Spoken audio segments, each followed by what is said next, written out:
Hey guys, tonight we're diving into a topic as old as humanity itself, a whisper in the dark, a gentle guide to dreamland. The curious history of bedtime stories around the world. Imagine, if you will, the flickering firelight dancing on cave walls, the soft murmur of an elder's voice, as you, a tiny hunter-gatherer, snuggle into your animal skin blanket. The world outside is vast and mysterious, full of rustling leaves and unknown creatures.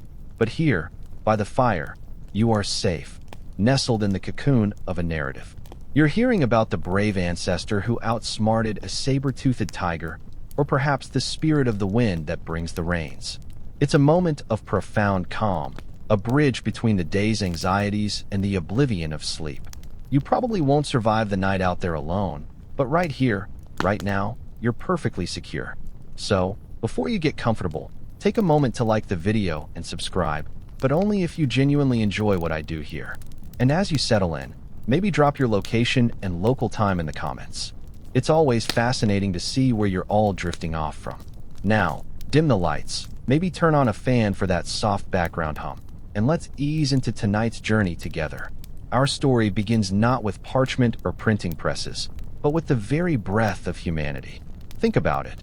Before writing, before even rudimentary drawings, how did knowledge, culture, and comfort travel through generations? Through spoken words, of course. The earliest bedtime stories weren't necessarily about princes and dragons. They were about survival, about understanding the world, about the very essence of existence. You'd gather around the communal fire, the day's hunt or foraging complete, bellies full, hopefully, and the stars beginning to prick the vast, inky canvas above. An elder, perhaps a grandparent, would begin to speak, their voice a low, rhythmic hum. These weren't always linear narratives in the way we understand them today. Sometimes they were recitations of lineage, a gentle litany of ancestors whose strength and wisdom you now carried in your own small bones. Sometimes they were practical lessons, subtly woven into tales of animals and their cunning, teaching you which berries were safe to eat or how to track a deer. Imagine the soundscape, the crackling fire, the distant hoot of an owl, and this steady, reassuring voice. The purpose was multifaceted, to transmit cultural values, to explain natural phenomena, and crucially, to soothe. To make the vast, potentially terrifying darkness of the prehistoric night feel a little less intimidating. You might hear about the sun spirit journeying across the sky each day, a concept that explains the light and warmth, bringing order to the perceived chaos. Or perhaps a story about the constellations, each star a character in a cosmic drama, offering a sense of scale and connection to something larger than yourself. This oral tradition was the bedrock of human society, a living library carried in the minds and voices of the community. Historians still argue whether the primary function of these early stories was instruction, entertainment, or simply a form of social bonding that naturally led to relaxation. But for the child listening, it was pure comfort, a warm blanket woven from words. It was the original lullaby, the gentle rhythm of language designed to lull you into a safe, deep slumber, preparing you for another day in a world that, while challenging, was also full of wonder. You're not just listening to a story, you're being enveloped by the very act of storytelling itself, a primal connection to generations past, echoing in the quiet of the night. From the spoken word, we slowly, glacially, transition to the very first visual narratives. Imagine, if you will, being a child in a prehistoric cave, the air cool and still, the only light coming from a sputtering torch held by your parent. On the uneven rock walls, you see shapes emerging from the darkness: bison, deer, perhaps even a woolly mammoth. These aren't just pretty pictures. They are echoes of stories, moments captured from hunts, from encounters with spirits, from the very fabric of their waking lives. While not bedtime stories in the sense of a parent reading from a book, these cave paintings surely served a similar, deeply soothing purpose. They were a visual affirmation of their world, a way to process experiences, and perhaps a quiet invitation to the dream world, where those same animals might roam freely. You're gazing at the silhouettes, the outlines filled with earthy pigments, and your mind begins to fill in the gaps. Was that spear thrown by your father? Did that reindeer provide the warmth of your cloak? These images weren't static. They were dynamic prompts for oral storytelling. An elder might trace a finger along the flank of a painted horse, murmuring about its speed, its wild beauty, or a legendary hunt. It's like the earliest form of a picture book, only the pages are rock and the ink is ochre. The act of looking at these images, combined with the gentle drone of a familiar voice, would have created a deeply immersive and calming experience. It's far more engaging than simply being told, "Go to sleep," isn't it? Instead, you're transported into the world of the painting, your imagination sparked, your worries about the day or the night gently receding. Consider the flickering shadows cast by the torchlight on these ancient murals. The images would appear to move, to dance, to come alive, creating a mesmerizing effect. This wasn't just art for art's sake. It was a way of reinforcing memory, of transmitting crucial survival information, and of connecting with the spiritual realm. Perhaps they depicted heroic deeds that instilled a sense of security and belonging, or explained the movements of the stars and seasons. You're not just seeing an animal, you're seeing its spirit, its essence, rendered with simple yet powerful strokes. Historians still argue whether some of these cave paintings were used in shamanistic rituals to induce altered states of consciousness, which, if true, might suggest a more direct, albeit potent, connection to a dreamlike state. But for the child, the effect would have been one of profound reassurance. You're surrounded by images of strength and resilience, a visual lullaby against the vastness of the unknown. It's a testament to the human need for narrative, even when that narrative is primarily visual and supplemented by hushed tones. You drift off, perhaps dreaming of herds thundering across plains, or the protective spirit of the cave watching over you. It's an early form of "you are there" storytelling. Only there is the dawn of human consciousness. As we slowly emerge from the shadowy embrace of prehistoric caves, our journey through bedtime stories takes us to the sun-drenched banks of the Nile, to ancient Egypt. Here, the concept of soothing a child to sleep wasn't just about comforting murmurs. It was often interwoven with protective magic, divine blessings, and very specific lullabies.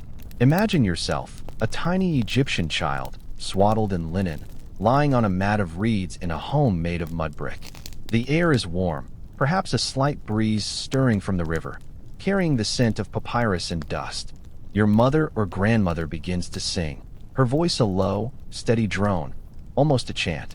These aren't just pretty tunes. They are powerful incantations, designed to ward off evil spirits that might prey on sleeping innocents. You're listening to words that invoke benevolent gods like Bes, the dwarf deity with a lion's mane, protector of households, especially children and pregnant women. Perhaps the song describes his funny face, designed to scare away nightmares. Or Taret, the hippopotamus goddess, whose bulging belly and fierce expression shielded mothers and babies. These lullabies were practical magic, a sonic shield against the unknown dangers of the night. It's far more comforting than just "go to sleep," isn't it? Instead, you're enveloped in a spiritual safety net, woven from sound and ancient belief.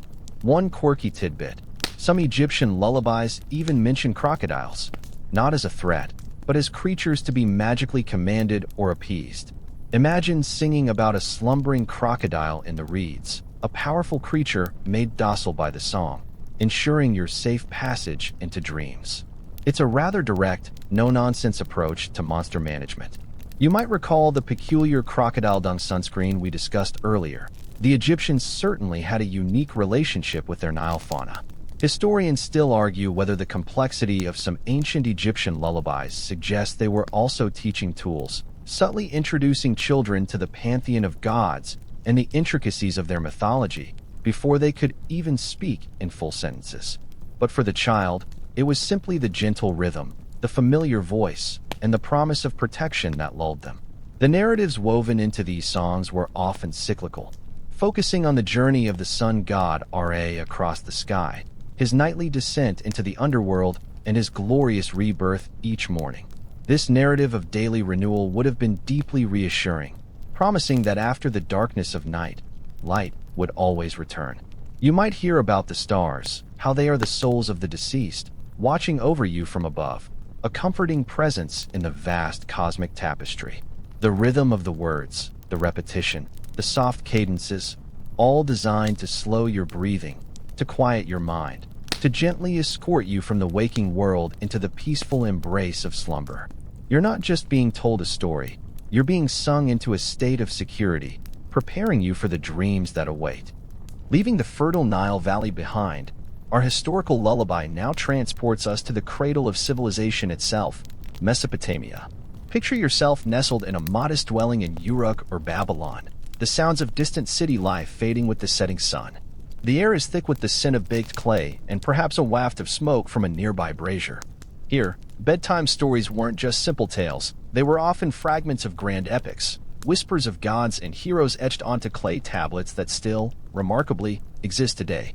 You're listening to the rhythmic cadence of a parent recounting a sliver of the Epic of Gilgamesh, perhaps focusing on the quieter moments, the friendships, or the wisdom gained, rather than the more perilous adventures. Imagine being told about Enkidu, the wild man, learning to live among humans, or Gilgamesh's quest for immortality and his eventual acceptance of mortality. These narratives, while epic in scope, could be distilled into manageable, soothing segments for a child. It's like being given a tiny, digestible piece of a cosmic puzzle, far more interesting than counting sheep. Wouldn't you agree? Instead, you're drifting off with images of ancient kings and mythical beasts dancing in your mind. One quirky tidbit: some of the earliest Mesopotamian texts include incantations against nightmares and evil spirits, specifically designed to protect sleeping children. These weren't just spoken. They were often written on small clay amulets placed near the child's bed, acting as a tangible guardian. It's a bit like having a very ancient, very serious nightlight. Historians still argue whether the widespread use of these protective incantations implies a greater cultural anxiety about the night or simply a very diligent approach to childcare in Mesopotamian society. Regardless, the intent was clear: to ensure a peaceful, uninterrupted slumber. The stories often revolved around the vast pantheon of gods: Enlil, god of wind and storms; Ishtar, goddess of love and war; Shamash, the sun god. While some of their tales were quite dramatic, the bedtime versions would likely have emphasized their more benign aspects, their role in maintaining cosmic order, or perhaps gentle parables about humility and respect. You might hear about the predictable cycle of the Tigris and Euphrates rivers, the very lifeblood of their civilization, explained through the actions of a benevolent river deity. This installation of order and predictability, even in a world governed by powerful, often unpredictable, deities, would have been deeply calming. You're not just hearing a story, you're being woven into the very fabric of their cosmological understanding, a sense of belonging that cradles you into sleep. The steady drone of the storyteller's voice, the familiar characters, the sense of an ordered universe, all contribute to a gentle descent into dreams. You might even dream of soaring ziggurats or the rustling of date palms, a soft echo of the ancient world. Our journey continues westward, across the Mediterranean, to the sun-drenched lands of ancient Greece and Rome.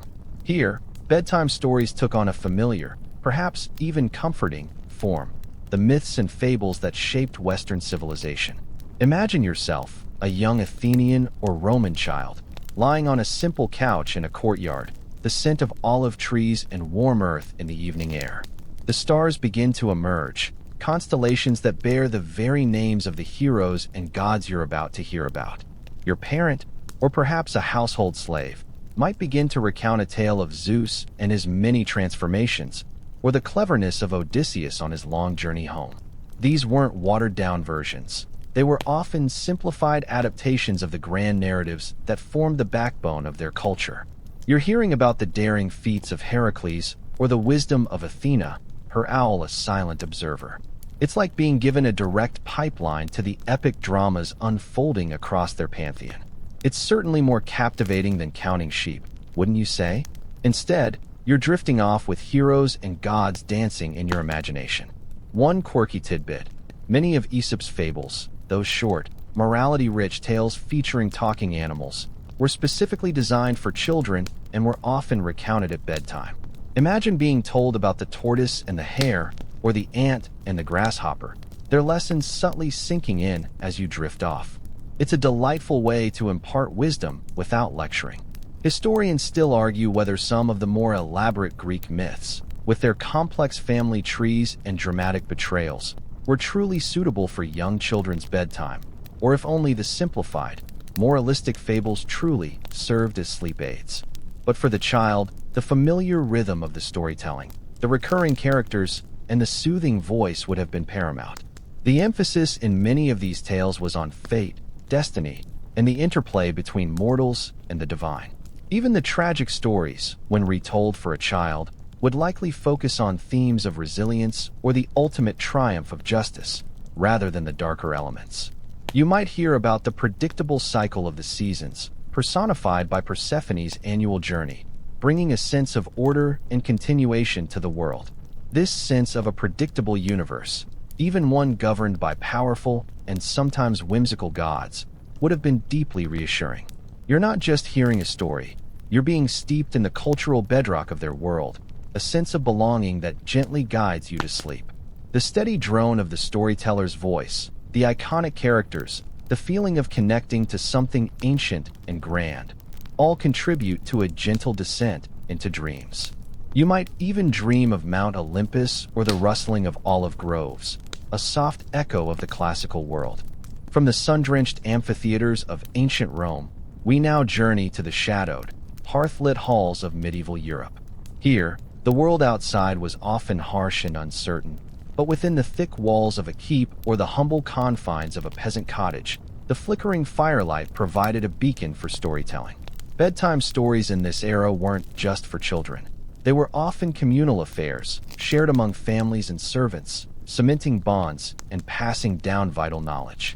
Imagine yourself, a child in a drafty medieval home, bundled in rough-spun cloth, listening to the crackle of the logs in the hearth. The air might smell of wood smoke, damp earth, and the distant murmur of animals in their pens. Your parent or grandparent might begin a tale of King Arthur and his noble knights, perhaps focusing on the quieter virtues of loyalty and kindness rather than the epic battles. Or perhaps a saint's life, a story of piety and perseverance, illustrating moral lessons in a digestible, narrative form. These weren't always purely fictional. Often, they blended local folklore with snippets of historical events, blurring the lines between myth and memory. It's like being given a historical documentary, but with dragons and miraculous interventions. Far more engaging than trying to discern shapes in the gloom, wouldn't you say? Instead, you're drifting off with images of chivalry and quiet devotion dancing in your mind. One quirky tidbit: many medieval bedtime stories subtly incorporated warnings about the dangers of the forest or the importance of obedience, often featuring mischievous sprites or cautionary tales about wandering too far from home. These weren't meant to terrify, but rather to gently instill a sense of caution and respect for the unknown. It's a bit like an early form of stranger danger, wrapped in a mystical package. Historians still argue whether the prevalence of religious narratives in medieval bedtime stories was primarily for spiritual instruction or simply because these were the most readily available and widely known stories within the largely Christianized society.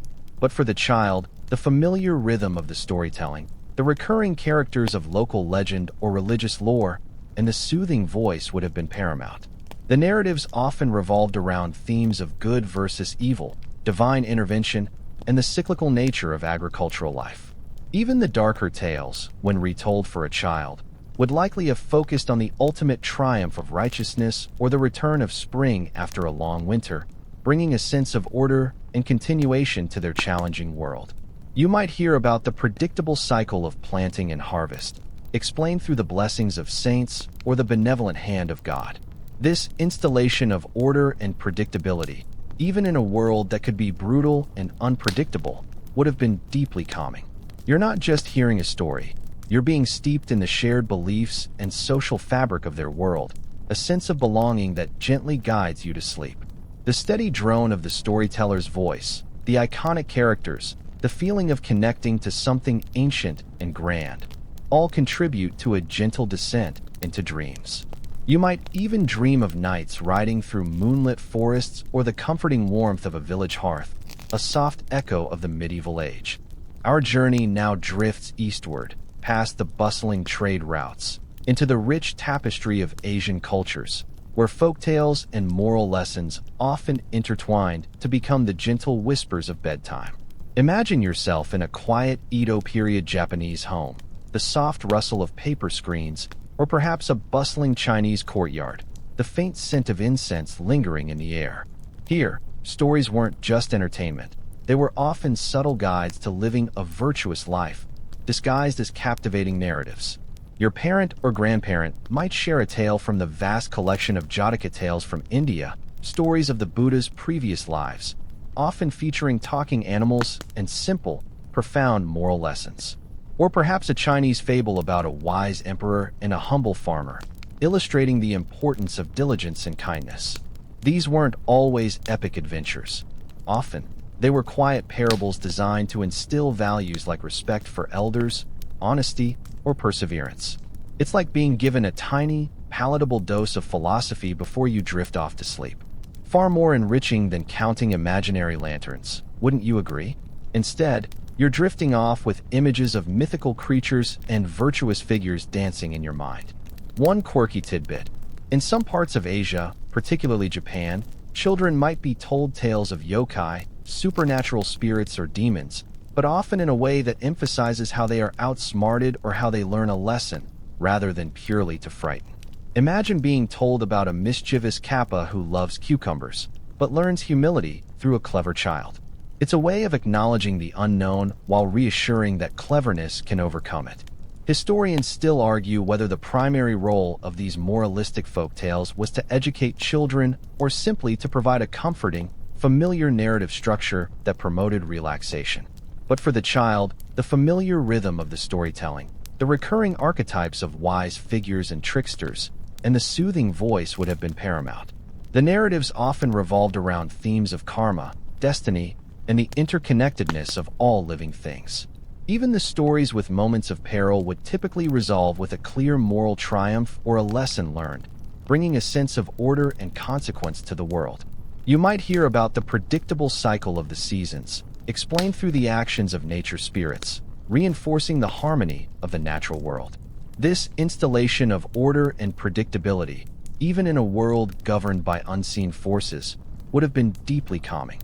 You're not just hearing a story, you're being steeped in the ethical and philosophical bedrock of their world, a sense of belonging that gently guides you to sleep. The steady drone of the storyteller's voice, the iconic characters, the feeling of connecting to something ancient and grand, all contribute to a gentle descent into dreams. You might even dream of serene gardens or the rustling of bamboo, a soft echo of the Eastern world. From the intricate fables of Asia, we now journey southward to the vast and diverse continent of Africa, where the griots, or professional storytellers, held a revered position, weaving not just entertainment, but history, lineage, and comforting narratives into the fabric of daily life. Imagine yourself, a child in a West African village, the air warm and humid after a sunset rain, the distant drumming a rhythmic pulse. You're gathered with your family and neighbors around a central fire, its flames leaping and casting dancing shadows on the mud brick walls. A griot, perhaps an elder with a voice like worn leather, begins to speak, his words flowing like a river. These aren't just bedtime stories. They are dream-weaving sessions, often designed to connect you to your ancestors, to the spirits of the land, and to the very origins of your community. You're hearing about the clever spider Anansi, whose cunning often leads to both trouble and wisdom, teaching lessons about resourcefulness and the consequences of one's actions. Or perhaps a tale of the Mande Empire, its heroes and their legendary deeds, instilling a sense of pride and continuity. It's like being given a living history book, chanted and sung into existence. Far more engaging than counting constellations, wouldn't you say? Instead, you're drifting off with the echoes of ancient drumbeats and the wisdom of generations in your mind. One quirky tidbit. Many African oral traditions include trickster tales, where seemingly weak animals or characters outsmart the strong through wit and intelligence. These stories, while often humorous, carry profound messages about social justice and resilience, gently preparing a child for the complexities of life while reassuring them that intelligence can overcome brute force. Historians still argue whether the primary function of these griotic narratives was to preserve history, to entertain, or to instill moral and social values. But for the child, the The familiar rhythm of the storytelling, the captivating characters, and the deep, resonant voice would have been paramount. The narratives often revolved around themes of community, ancestry, and the interconnectedness of humanity with nature. Even the challenging stories, when retold for a child, would typically resolve with a lesson learned or a sense of balance restored, bringing a sense of order and consequence to the world. You might hear about the predictable cycle of rainfall and harvest, explained through the actions of nature spirits or the blessings of ancestors, reinforcing the harmony of their environment. This installation of order and predictability, even in a world governed by powerful natural forces, would have been deeply calming. You're not just hearing a story, you're being steeped in the rich cultural heritage and collective memory of their world, a sense of belonging that gently guides you to sleep. The steady drone of the storyteller's voice, the iconic characters, the feeling of connecting to something ancient and grand, all contribute to a gentle descent into dreams. You might even dream of savanna landscapes or the rustling of palm leaves, a soft echo of the African continent. Crossing vast oceans and sweeping landscapes, our journey now takes us to the indigenous Americas, a continent rich with diverse cultures and profound connections to the land, where origin stories and creation myths serve not just as explanations of the world, but as deeply calming narratives for the young. Imagine yourself, a child of the Haudenosaunee, listening to the rustle of corn leaves in the night, or a Navajo child under a vast, star-strewn desert sky, the scent of pinyon smoke clinging to the air. Your elder, perhaps a beloved grandmother or a respected community storyteller, might begin a tale of sky woman falling from the heavens, bringing life and order to the earth, or the intricate weaving of the universe by Spider-Woman. These stories weren't just about beginnings. They were about cycles, balance, and humanity's place within a vast, interconnected cosmos. They taught respect for nature, for elders, and for the spirits that permeated every aspect of their lives. It's like being given a foundational cosmology with a soothing, predictable rhythm, far more effective than simply closing your eyes and wishing for sleep, wouldn't you agree? Instead, you're drifting off with images of vibrant creation and ancient wisdom dancing in your mind. One quirky tidbit: many indigenous cultures have stories about how the stars and constellations came to be, often involving animals or cultural heroes. These narratives, while sometimes playful, provided a sense of order to the night sky, transforming a bewildering expanse into a familiar map of ancestral journeys and enduring spirits. Imagine being told the story of the Big Dipper as a cosmic bear, or the Pleiades as a group of dancing maidens. Historians still argue whether the complexity of some origin myths implies they were more for ceremonial purposes than daily bedtime stories. But for the child, the familiar rhythm of the storytelling, the recurring natural imagery, and the deep, comforting voice would have been paramount.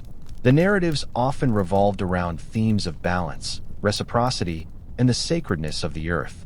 Even stories involving challenges or transformations would typically resolve with a reaffirmation of harmony or a lesson learned, bringing a sense of order and consequence to the world.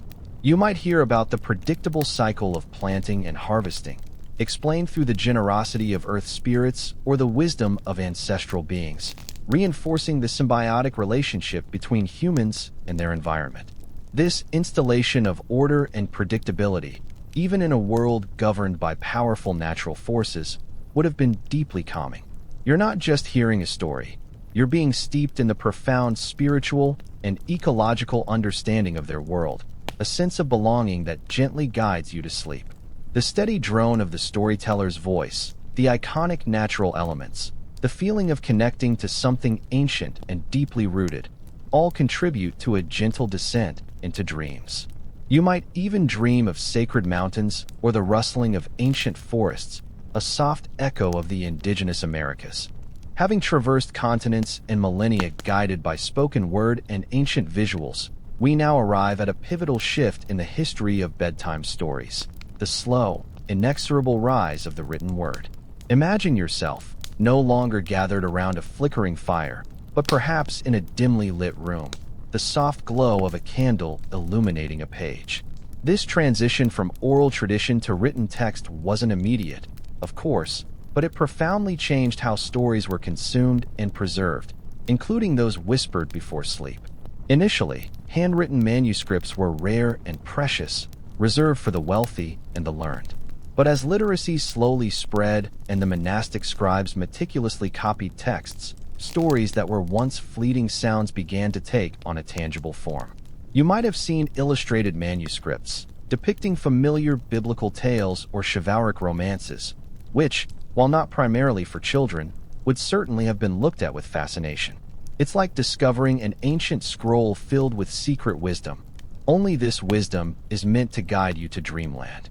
Far more intriguing than simply listening to the wind howl outside, wouldn't you say? Instead, you're drifting off with images from meticulously inked pages dancing in your mind. One quirky tidbit: before the printing press, wealthy families might commission individualized storybooks, often filled with moralistic verses and fables, specially crafted for their children. These would have been incredibly rare and cherished possessions, making each bedtime reading a truly unique event. Imagine having a personal collection of tales, hand-drawn and bound just for you. Historians still argue whether the increased availability of written stories led to a decline in oral storytelling traditions, or if they simply coexisted, with the written word providing a more permanent record for stories that continued to be told aloud. But for the child, the act of seeing words on a page, combined with the familiar voice of a parent, would have added a new layer of wonder. The transition meant that stories could travel further, last longer, and be more precisely replicated. Tales of saints, historical figures, or allegorical journeys began to proliferate. You might have heard the gentle rhythm of a parent reading from a book of hours, its illustrated pages offering a spiritual narrative to calm the mind. This shift provided a consistent, reproducible source of narratives, moving away from the potential variations and forgetfulness inherent in purely oral traditions. The sense of an ordered, recorded world, where stories had permanence, would have been deeply calming. You're not just hearing a story, you're encountering the nascent power of the written word, a tangible connection to knowledge that gently guides you to sleep. The soft rustle of pages, the steady drone of the reader's voice, the feeling of. The quiet revolution of the written word truly exploded with the advent of the printing press, and nowhere was its impact more evident on bedtime stories than in the burgeoning collections of European folktales. Imagine yourself, a child in the 19th century, nestled in a cozy bed, perhaps by the soft glow of a gas lamp. The world outside might be bustling with industrial change, but inside, a new kind of magic is unfolding from the pages of a book. You're listening to the familiar, comforting cadences of tales collected by the Brothers Grimm or the whimsical narratives of Hans Christian Andersen. These weren't just stories. They were cultural touchstones, transforming regional oral traditions into widely accessible, tangible objects. You're hearing about Cinderella's slipper, Little Red Riding Hood's journey, or the Little Mermaid's sacrifice. It's like being initiated into a shared cultural dreamscape, one that countless children before you, and countless after, would also enter. Far more enchanting than simply staring at the ceiling, wouldn't you agree? Instead, you're drifting off with timeless characters and magical scenarios dancing in your imagination. One quirky tidbit: the original versions of many of these fairy tales were often far darker and more brutal than the sanitized versions we know today. Think less happily ever after, and more moral consequences for bad behavior. Early printings of Grimm's tales included more explicit violence and harsher punishments. Over time, as these stories became more commercialized for children, elements were softened. Historians still argue whether the softening of these tales was a reflection of changing societal views on childhood or simply a marketing decision to broaden their appeal. But for the child, the familiar rhythm of the storytelling, the archetypal characters, and the soothing voice reading aloud would have been paramount, regardless of the plot's intensity. The widespread availability of these printed collections meant that, for the first time, bedtime stories became a more uniform experience across different social strata. You might hear the predictable narrative arc of good triumphing over evil, or the humble rising to prominence, reinforcing core societal values. This installation of order and predictability, even in fantastical worlds, would have been deeply calming. You're not just hearing a story, You're being steeped in a collective imagination, a shared narrative heritage that gently guides you to sleep. The soft rustle of pages, the steady drone of the reader's voice, the feeling of shared quiet, all contribute to a gentle descent into dreams. You might even dream of enchanted forests or glass slippers, a soft echo of these classic literary worlds. As the 19th century progressed, the burgeoning middle class and advancements in publishing brought about an era focused intensely on childhood, and with it, a fascination with specific bedtime rituals.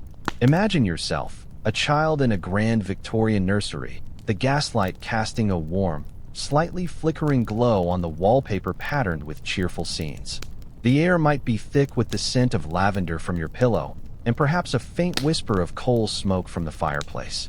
This was an era where nursery rhymes became a cornerstone of early childhood, often recited with a gentle, rhythmic cadence designed to lull you into slumber. You're hearing about Humpty Dumpty and his great fall, or Twinkle, Twinkle, Little Star, their simple verses and comforting repetition acting as a sonic bomb.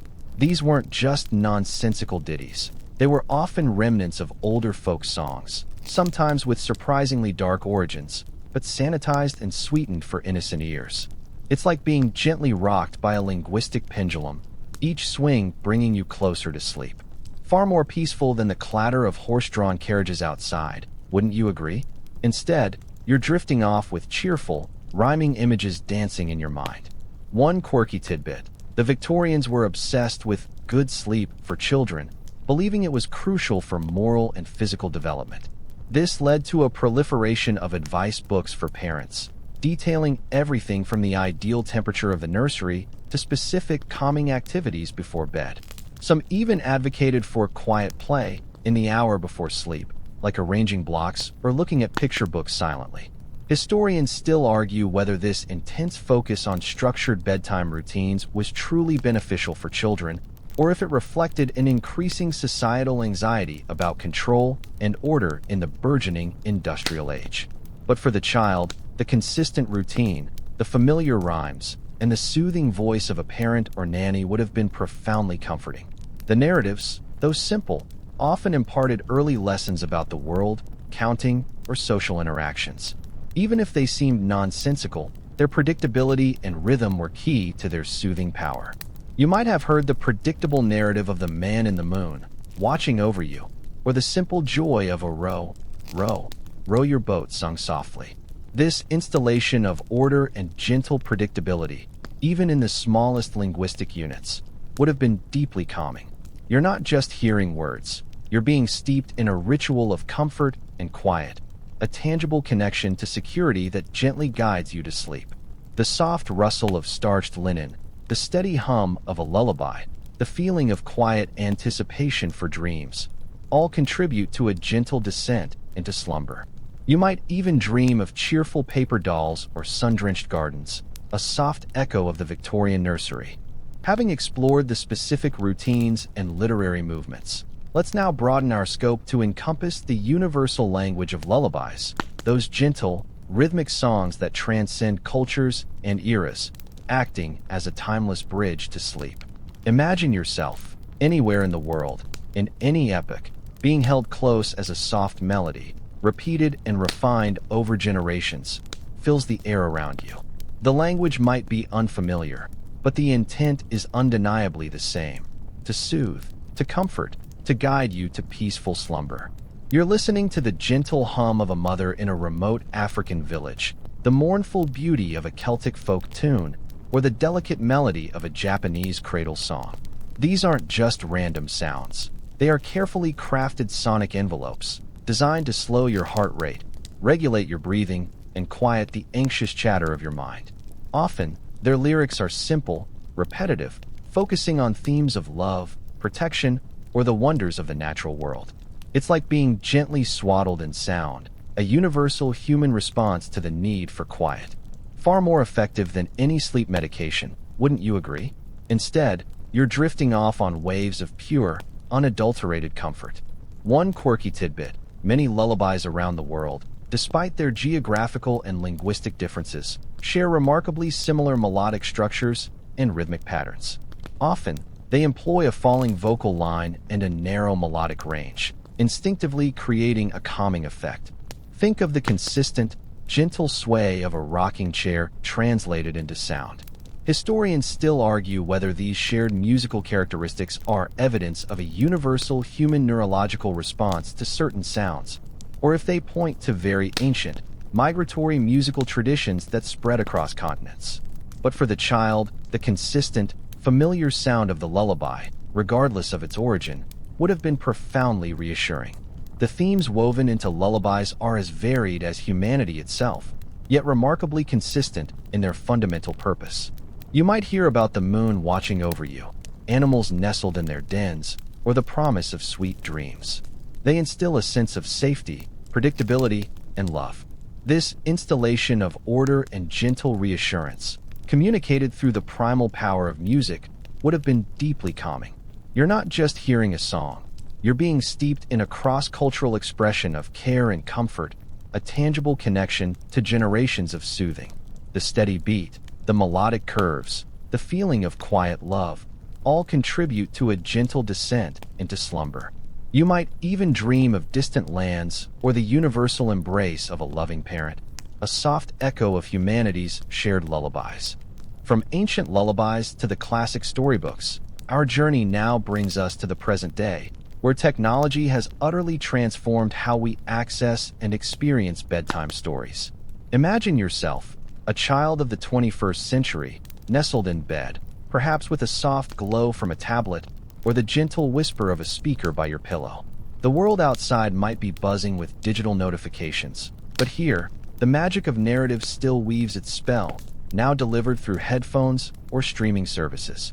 You're listening to an audiobook narrated by a soothing voice, perhaps a classic tale or a specially crafted sleep story designed with calming soundscapes and deliberate pacing. Or maybe you're watching an animated story on a screen, the gentle visuals complementing the narrative. These aren't just passive experiences. They are carefully engineered auditory and visual journeys, often incorporating ASMR techniques, binaural beats, and ambient sounds like gentle rain or distant crickets. It's like having a personal dream concierge, ready to escort you to slumber at the touch of a button. Far more convenient than finding a willing storyteller at 2 a.m., wouldn't you agree? Instead, you're drifting off with professionally produced narratives and digital soundscapes dancing in your mind. One quirky tidbit: the rise of sleep podcasts and dedicated sleep apps has created an entirely new genre of storytelling specifically tailored for adult insomnia. These often feature mundane topics, like the history of concrete or the intricacies of different types of gravel, delivered in an intentionally monotonous voice. The goal isn't to entertain, but to be so utterly boring that your brain has no choice but to switch off. It's a fascinating inversion of the traditional bedtime story, where engaging narrative was the key. Historians still argue whether this reliance on digital storytelling might lead to a decline in traditional face-to-face reading rituals, or if it simply expands the accessibility of comfort narratives to a wider audience. But for the listener, the consistent delivery, the curated content, and the soothing sounds would be paramount. The narratives, whether classic or contemporary, still serve the same fundamental purpose: to provide a predictable, comforting escape from the day's anxieties. You might hear about a slow, gentle journey through a fantastical landscape, or the quiet details of a historical event, stripped of any urgency. This installation of order and gentle predictability, even in the digital realm, would be deeply calming. You're not just hearing a story. You're being steeped in a technologically enhanced ritual of quiet and calm, a tangible connection to the enduring power of narrative that gently guides you to sleep. The soft glow of a screen, the steady hum of white noise, the feeling of quiet immersion, all contribute to a gentle descent into slumber. You might even dream of digital forests or the gentle murmur of a narrator's voice, a soft echo of the modern age of sleep. And so, we arrive at the quiet culmination of our journey, a reflection on the enduring power of stories, regardless of their form or origin, to guide us into the gentle embrace of sleep. You've traveled through prehistoric caves, ancient cities, medieval castles, and modern digital realms, always accompanied by the soothing voice of a storyteller, whether real or imagined. The curious history of bedtime stories isn't just a collection of facts. It's a testament to a fundamental human need, the need for comfort, security, and a gentle disengagement from the waking world. You're lying there now, perhaps feeling the soft hum of the fan, the distant sounds of your own home, or simply the quiet stillness of the room. The details of the stories, whether about ancient Egyptian gods or Victorian nurseries, begin to blur at the edges, merging into a comforting, indistinct tapestry. It's not about remembering every historical fact or every quirky tidbit. It's about the feeling of being cared for, of being safe, of being enveloped in a narrative that promises order and calm. It's like being held in a vast, invisible cradle, gently rocked by the rhythm of language. Far more profound than any simple quiet, wouldn't you agree? Instead, you're sinking deeper into a state of serene relaxation. One quirky tidbit: scientists are increasingly studying the therapeutic effects of narrative on sleep, finding that engaging but non-stimulating stories can lower cortisol levels and activate the parasympathetic nervous system, the body's rest and digest mode. It's almost as if our ancient ancestors instinctively knew this long before modern neuroscience caught up. Historians still argue whether the universal presence of bedtime stories points to a genetically encoded human need for narrative-induced calm, or if it's a learned cultural behavior passed down through countless generations. But for you, the listener, it simply works. The enduring comfort of stories lies in their ability to provide structure to the chaos of the day, to offer a predictable beginning, middle, and end, even when your own thoughts are spiraling.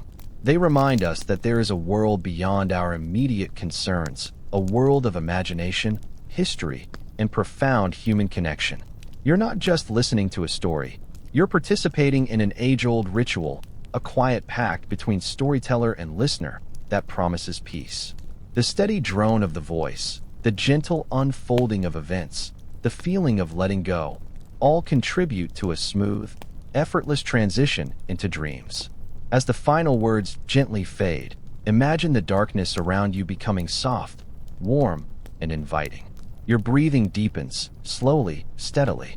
The worries of the day, those little anxieties that cling to the edges of your mind, are loosening their grip, floating away like wisps of smoke. You are drifting now, not just to sleep, but into a deeper state of calm, a quiet space where the echoes of ancient stories and the gentle hum of existence merge.